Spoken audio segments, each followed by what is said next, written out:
Hello there, and welcome to Weird Music on the Glumburger channel. This is of course that peculiar show and, with the weird presenter, talks about a bunch of different kinds of music and albums and whatnot, right? So today we're looking at a somewhat odd little album.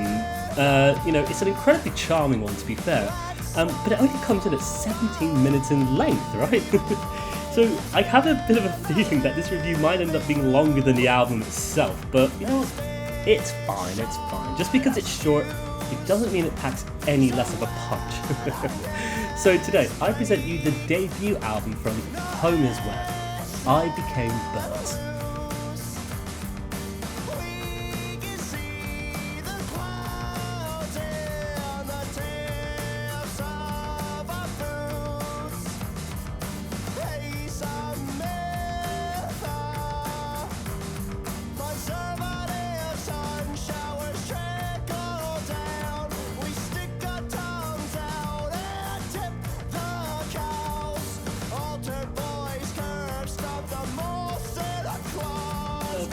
Let's ask ourselves the question, who is Home Is Where? Well, Home Is Where is a fifth wave emo band from Palm Coast, Florida, currently comprised of members Brandon McDonald on vocals, which they've credited as tantrum, harmonica and singing soul.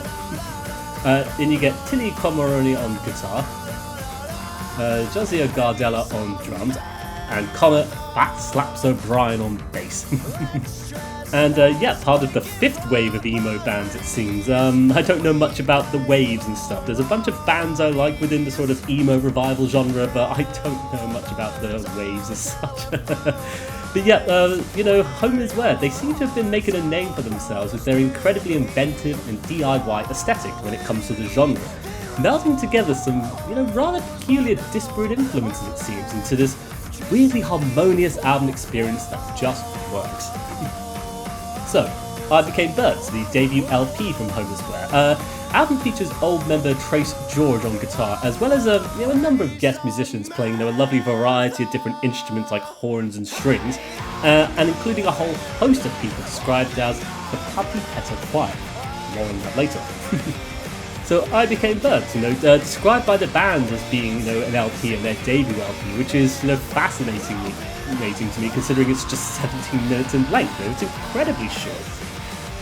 But, to be fair, it's a fantastically concise record of 6 tracks that blends together such an array of influences into 6 incredibly joyous and expressive tracks that, according to the Bandcamp, is dedicated to anyone and everyone who has struggled, is struggling with gender identity.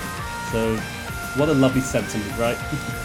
And embedded within that emo style of music, you get some rather cryptic lyrics that come from the band leader Brandon, who seems to analyse the world around them with this, this sense of fascination, confusion, and a wry sense of humour, I would say. So let's talk about it all then, shall we? So the album opens up with the incredibly short L. Ron Hubbard was way, way cool. Which, his sentiment in terms of a name I might disagree with, because he's the guy who started Scientology, I believe, but what do I know?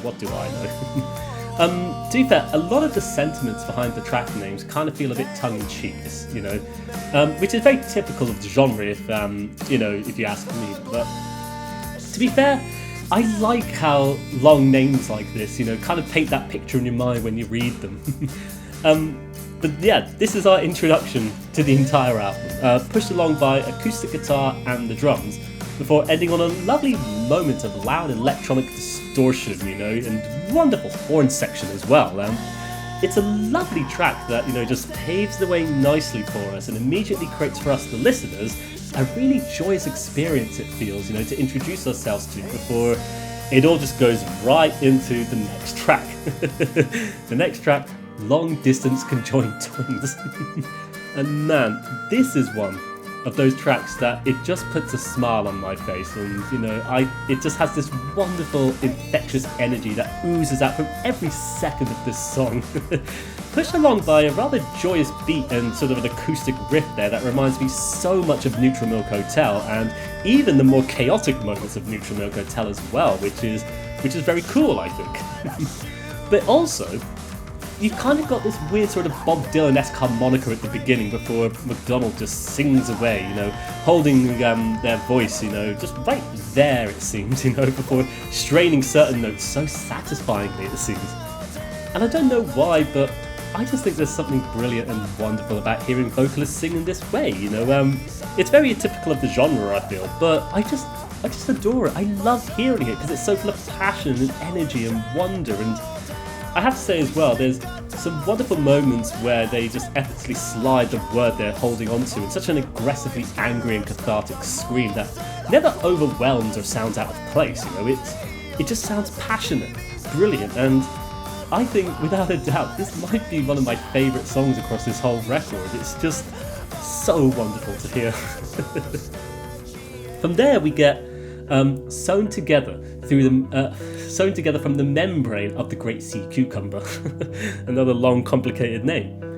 And so after the sort of the opener we've had, and then the energetic dirge of the previous track, this one at the beginning kind of brings it all down to a much more somber level, featuring a lot more ambience in the instrumentals, and letting the track begin as a slow build-up toward the rest of the song.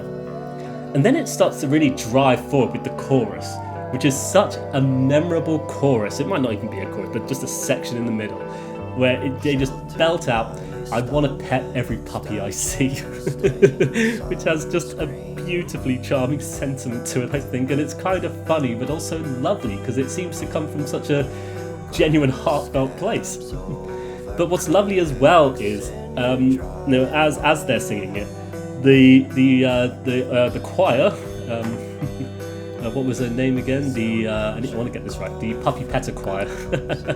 This is where they come in, and they all start singing it, and their voices all combine into that beautiful way that the emo genre provides. I feel it reminds me a lot of those wonderful moments you get on "The World Is a Beautiful Place," for example, because I just love hearing everyone sing, if that makes sense. But from there, the song goes into a sort of frantic, chaotic dirge of screamo and overloading distortion, and it just feels a little bit intimidating, to be fair, but once again, that incredible passion and drive behind it all, though. And I find it hard not to be swayed by the energy being presented, by the band across all of these songs, it feels, So much enthusiasm coming from across this entire album that is, as mentioned, so wonderfully infectious. We then move on to the scientific classification of stingrays. And this one starts off in 11th gear, it feels, just throwing you into that loud, crazy, chaotic noise. And, following on from the opening calls from Brandon, the rest of the song leads the way for much more screaming and shouting, but I, weirdly enough, love the variety you can actually hear in their voice from all the different aspects of screaming, if that makes sense, Some feel like a call to arms, commanding you to gather near and take heed of a warning, whilst others turn into these really frantic shrieks at times. And I'll be honest, I've never been the biggest fan of screaming, It's something I've always struggled a little bit with, but I'm finding that I really enjoy it on here, though, and I love how Brandon is able to push their voice in such fascinating ways as, much like the instrumentals, there's just so much chunk behind what's being presented here, and so much chunk in those vocals. The next track, Assisted Harakiri, which is a weird name for a track, but they're all quite weird, aren't they? But yeah, this is another frantic one that just pushes along with that terrific pace, that once again reminds me of The World Is a Beautiful Place.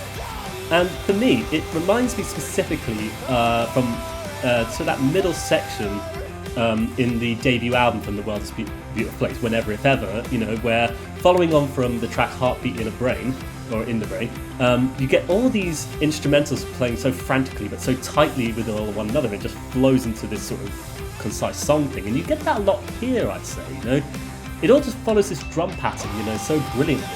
But all the while, the calling, the shouting, the screaming, the ferociousness, it's so brilliant to hear. And I just get completely lost in that amazing energy that the band has to offer.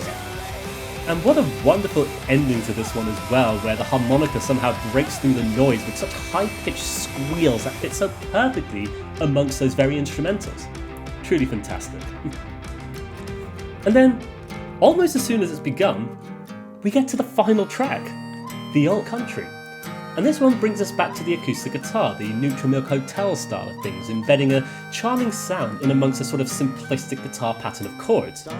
But sometimes that's all you need though, as it's evident, especially on this one, that it doesn't need any major embellishments or anything else for it to just say exactly what it wants to say. And it utilises that sort of old creaky acoustic folk style to great effect, and once again features a harmonica again, creating that weird Bob Dylan-esque style, which, is prevalent a lot on this record. It seems that the band, have a lot of appreciation for Dylan and his style, and I think it's wonderful how they've sort of captured aspects of the Bob Dylan style and combined it with the emo genre. But what joy it all brings, though, I have to say. I just adore everything the band have put into this record, from the lyrics to how it all sounds to how it's all been presented to us. And so as soon as this record has begun, it's essentially over, it feels. And it's a bit odd, especially with it being 17 minutes, and a lot of websites, to be fair, and whatnot, they classify this as an EP release, which I can understand, but the band have said and considered this as their debut LP, which makes a lot of sense to me, to be fair, as there's such a coherence to all of these tracks, all of which culminate into this fantastically concise album experience that isn't lacking anything because of its length. It's exactly as long as it needs to be, and as a result, it doesn't feel like even a single second has been wasted on this album. Weirdly enough, sometimes less is more. But what a ride this album has been though, across the 6 tracks, especially listening to this whole album from start to end, which, like I said, doesn't take long. It feels like I've just stumbled upon an incredibly tight community of friends who, all with their similar ideals, have all come together just to enjoy each other's company and maybe create some music in the process, why not? And I have to say, it does feel weird, to think of bands like, an artist like Bob Dylan, The World is a Beautiful Place, Neutral Milk Hote. Even Fugazi gets a lot of mention with Home is Where, in terms of reference and stuff, but I don't know Fugazi as well. But regardless, brilliant bands and artists for their own respective reasons, but ones where I never would have thought those different kinds of genres would work together. But Home is Where make it work so effortlessly well, It's loud and noisy at times, but it's just so full of joy with this wiry, amusing perspective upon the world as well, and some of the lyrics on this album are just so funny. I want to pet every puppy I see. Oh, it's so silly, but I just think it's so charming how they sing it and just express it with so much joy and wonder. And it's lovely, It puts a smile on my face, but it does make you think as well, and it's such a wonderful little tightly knitted album, essentially. So I think with that, we're going to come to the end of our short episode of Weird Music there. I don't know if it is going to be as long as the album, like I suggested in the beginning. It might be, but I just don't know when I sit down to record these things. But this album, it's so weird to me because it just seemed to pop up out of nowhere one day for me. And I just sat down and just started listening to it, and I was just immediately swayed by the entire experience being offered up by the band. And I think easily one of the best short albums I have ever come across, I feel, and something I have no doubt I will be listening to again and again in the future, no doubt. So with that, I would like to thank you for watching today's episode of Weird Music. I wish you all the best. Take care and bye-bye for now. Bye-bye.